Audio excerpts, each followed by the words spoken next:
Hello everyone, welcome to the channel tutor box. और आज की इस क्लास में हम लोग डिस्कस करेंगे करियर इन पब्लिक हेल्थ। तो देखिए, हम लोग करियर गाइडेंस वाली सीरीज चला रहे हैं और करियर गाइडेंस वाली सीरीज में मैंने काफ़ी सारे आप लोगों को लेक्चर अलग अलग करियर के बारे में दिए हैं, जहाँ पर कि फार्मा और लाइफ साइंसेस के जो बच्चे हैं, ग्रेजुएशन करते हैं, उनको अलग अलग करियर के क्या क्या ऑप्शन है वो मैंने आप लोगों को बताएं। तो आप उसकी प्ले लिस्ट पर जाके अलग अलग करियर ऑप्शंस को देख सकते हैं।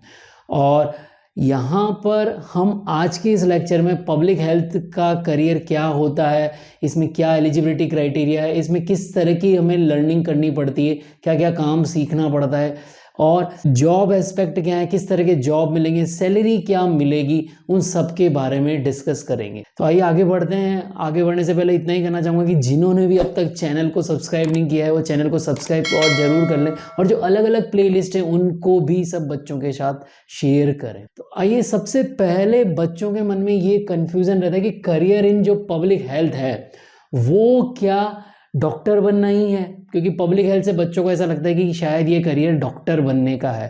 बट एक्चुअली ये करियर जो है थोड़ा डॉक्टर बनने से अलग है। उसी को हम यहाँ समझने का प्रयास करेंगे कि डॉक्टर बनने के अलावा हेल्थ केयर सेक्टर में और भी काफ़ी सारे वर्क करने होते हैं, चाहे वो रिसर्च का हो, चाहे वो अलग अलग तरह की स्टडी और पॉलिसीज़ बनाने से लेकर हो। तो वही सारे वर्क जो इसमें करने होते हैं, तो उसी को हम डिस्क्राइब करेंगे। तो सबसे पहले इसको जानते हैं आखिर करियर इन पब्लिक हेल्थ क्या है। The science and art of preventing, prolonging and improving. Okay, तो किस चीज़ को प्रिवेंट करना, किस चीज़ को प्रोलॉन्ग करना और किस चीज़ को इम्प्रूव करने की साइंस है। तो बेसिकली किस चीज़ को प्रिवेंट करना, तो डिजीज को यहाँ पर प्रिवेंट करना है, डिजीज को प्रिवेंट करना है। प्रोलॉन्ग किसको करना है, लाइफ को करना है।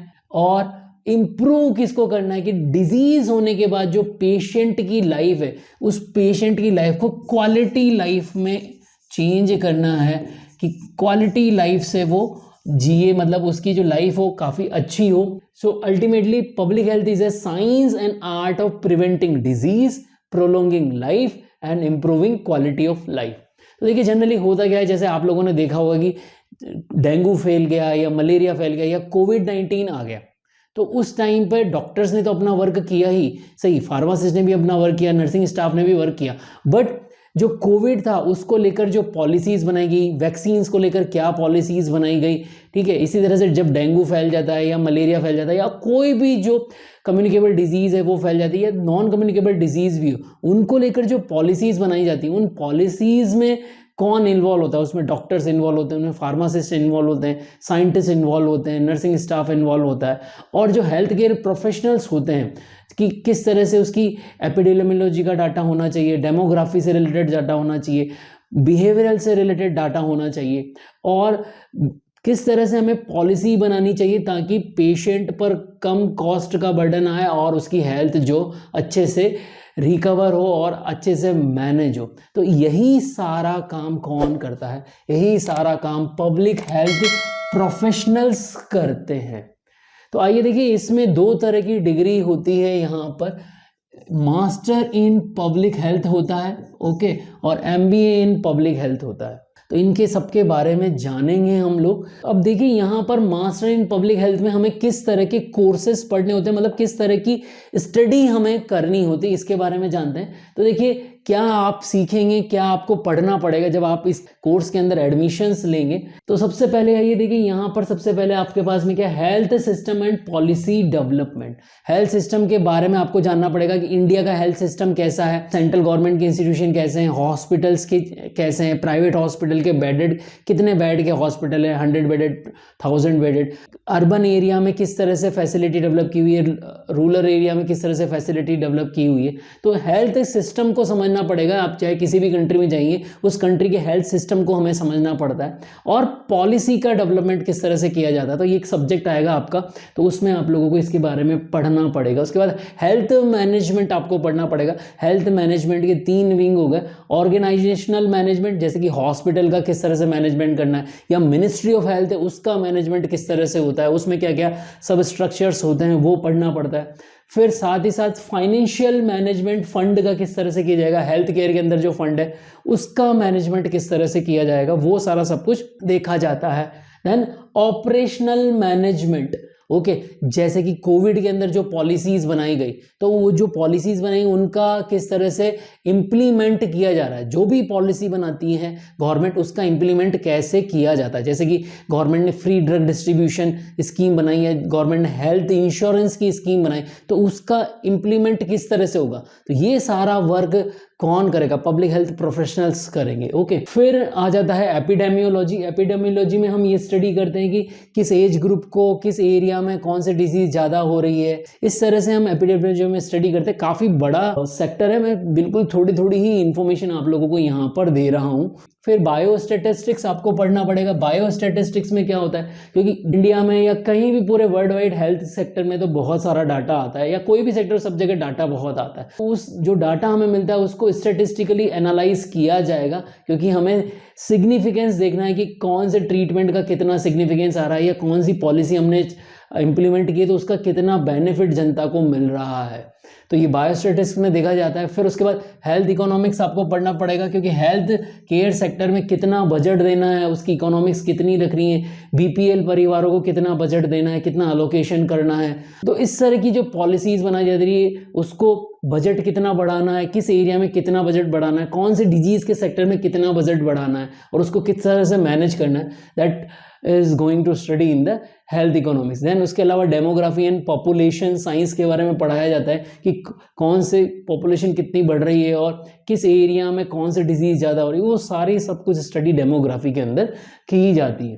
Then health promotion. Health promotion में क्या पढ़ाया जाएगा, हेल्थ प्रमोशन में जो भी गवर्नमेंट पॉलिसीज़ बनाती हैं उन पॉलिसीज़ का किस तरह से प्रमोशन किया जाए, ताकि जो भी डिजीज़ होती हैं उनको किस तरह से प्रिवेंट किया जाए, और जो पॉलिसीज़ बनी उनको अगर अच्छी तरह से इम्प्लीमेंट किया जाएगा तो पब्लिक को जो है हेल्थ में उनकी जो अगर हेल्थ डिटोरिएट हुई तो उसमें राहत मिलेगी। जैसे आप देखो कोरोना का जो वैक्सीन बना था तो उसको कितनी अच्छी तरह से इम्प्लीमेंट किया गया था, ताकि सारी हिंदुस्तान की सब जनता को जो है वैक्सीन लग गया था। तो वो बहुत ही अच्छी उसकी वेबसाइट बनाई गई, उसमें सारे फैक्टर्स डाले गए, किस किस को वैक्सीन कब लगेगा उसकी बुकिंग कराई गई, कौन कौन से सेक्टर अलॉट आपको पीएससी अलॉट हुई कि वहाँ जाकर आपको लगाना। तो किस तरह से इम्प्लीमेंटेशन हुआ और हेल्थ का प्रमोशन हुआ जो पॉलिसीज़ बनाती ताकि सब जनता को पता लगे। तो इसमें जो हेल्थ केयर स्टाफ है उसको भी एजुकेट किया जाता है और उसके वो स्टाफ है जनता को एजुकेट किया करता है।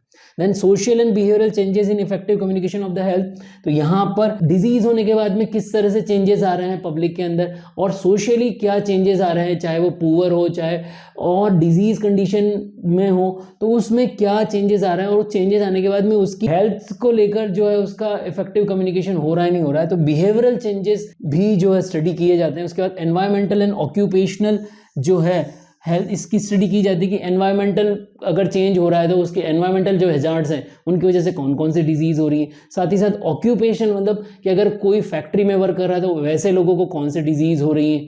ओके, जैसे कि कुछ लोग वर्क करते हैं, अगर मिट्टी का ज़्यादा वर्क कर रहे हैं तो हो सकता है उनको ट्यूबरकुलोसिस हो जाए। तो इस तरह से जो ऑक्यूपेशनल और एनवायरमेंटल हेल्थ के केसेस की वजह से जो भी हैजार्ड्स होते हैं उनको लेकर किस तरह की पॉलिसीज़ बनाई जाए वो स्टडी यहाँ पर की जाएगी। Then law and ethics in public health. Public health में किस तरह के लॉ एंड एथिक्स, जैसे कि कौन सी ड्रग ओवर द काउंटर होगी, कौन सी ड्रग जो है शेड्यूल जो हमारा ड्रग एंड कॉस्मेटिक एक्ट है वो भी यहाँ पर पढ़ाया जाएगा। और एथिक्स जो पब्लिक हेल्थ को लेकर है, जैसे अलग अलग रूल्स बने हुए हैं, जैसे भ्रूण हत्या होती है तो उसको लेकर जो रूल्स बने हुए हैं, तो इस तरह के जो अलग अलग रूल्स हैं वो सारे रूल्स पढ़ाए जाएंगे। ड्रग का प्रमोशन किस तरह से करना है, ऐसा तो नहीं कि कोई ड्रग का प्रमोशन कर रहा है और वो ये कह रहा है कि 100% क्योर कर देगी।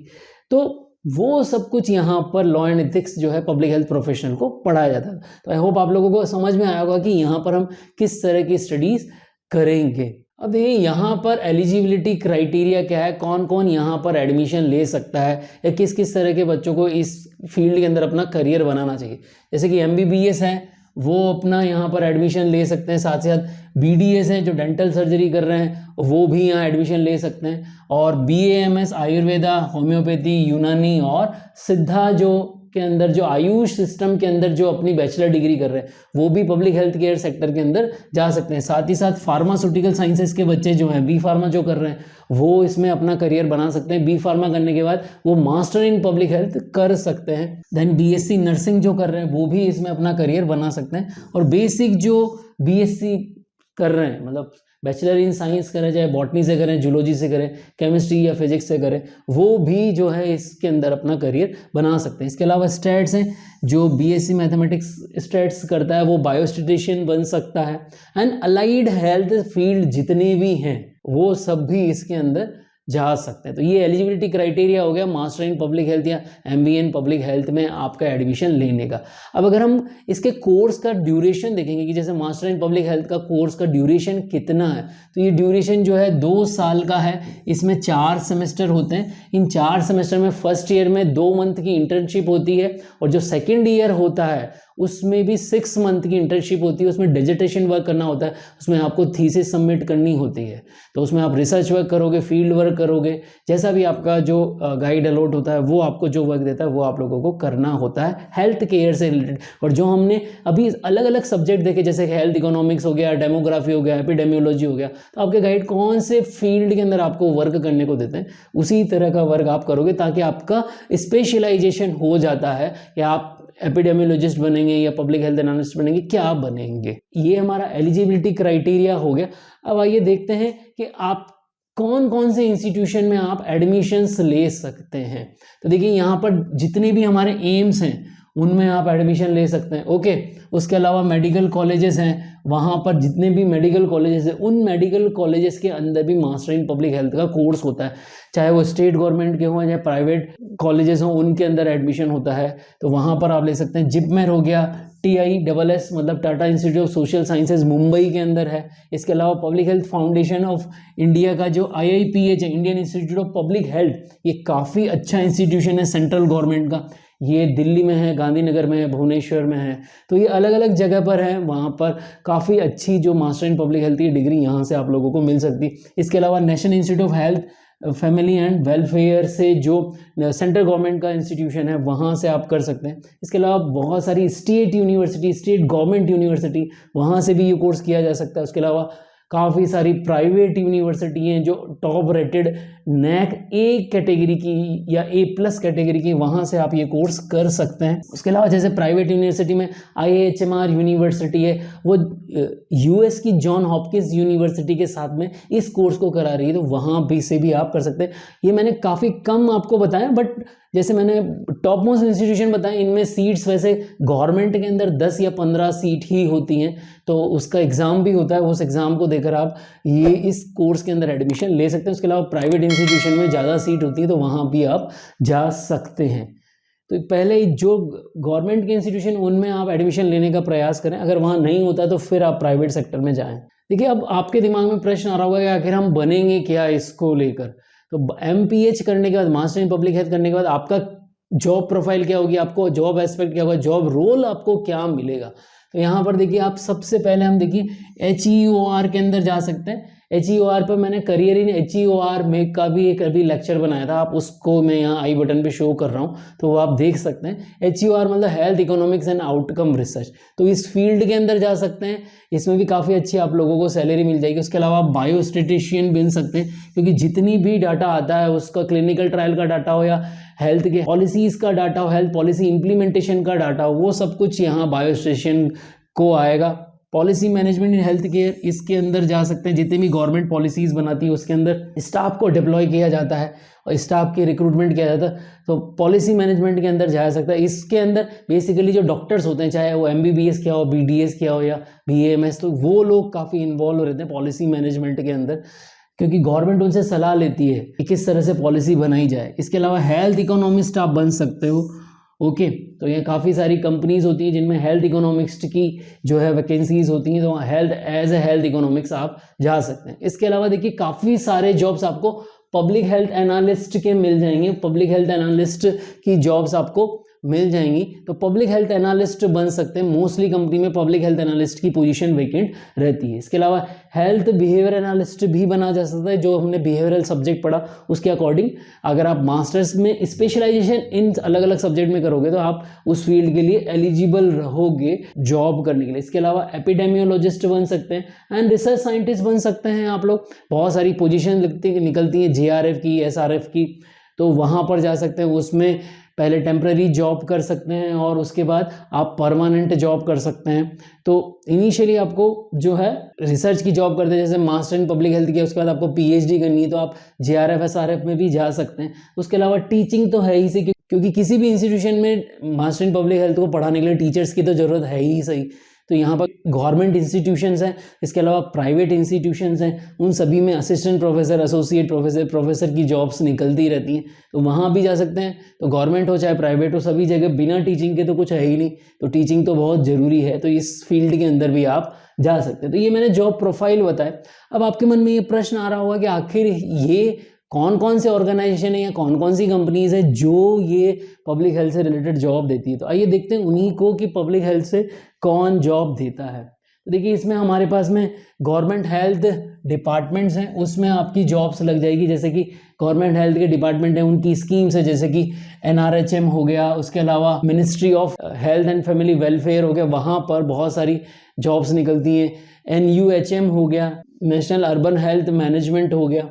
ओके, तो यहाँ पर अलग अलग गवर्नमेंट जो है पॉलिसी बनाती, चाहे सेंट्रल गवर्नमेंट हो चाहे स्टेट गवर्नमेंट हो, वहाँ पर आप जा सकते हैं। उसके अलावा गवर्नमेंट इंस्टीट्यूशंस हैं, उनके बहुत सारे प्रोजेक्ट्स निकलते हैं, रिसर्च प्रोजेक्ट्स होते हैं, उनमें आप जा सकते हैं, उनमें वैकेंसीज निकलती हैं, उसमें भी आप जा सकते हैं। तो प्रोजेक्ट फेलो होता है, रिसर्च एसोसिएट होता है, रिसर्च साइंटिस्ट होता है, उनकी वैकेंसी निकलती है। तो कौन कौन से गवर्नमेंट इंस्टीट्यूशन है, जैसे कि एम्स हो गए, जितने भी सारे हिंदुस्तान में एम्स हैं, जिपमेर हो गया, पीजीआई चंडीगढ़ हो गया, या medical college, state medical college हो गया, या प्राइवेट मेडिकल कॉलेजेस हो गए।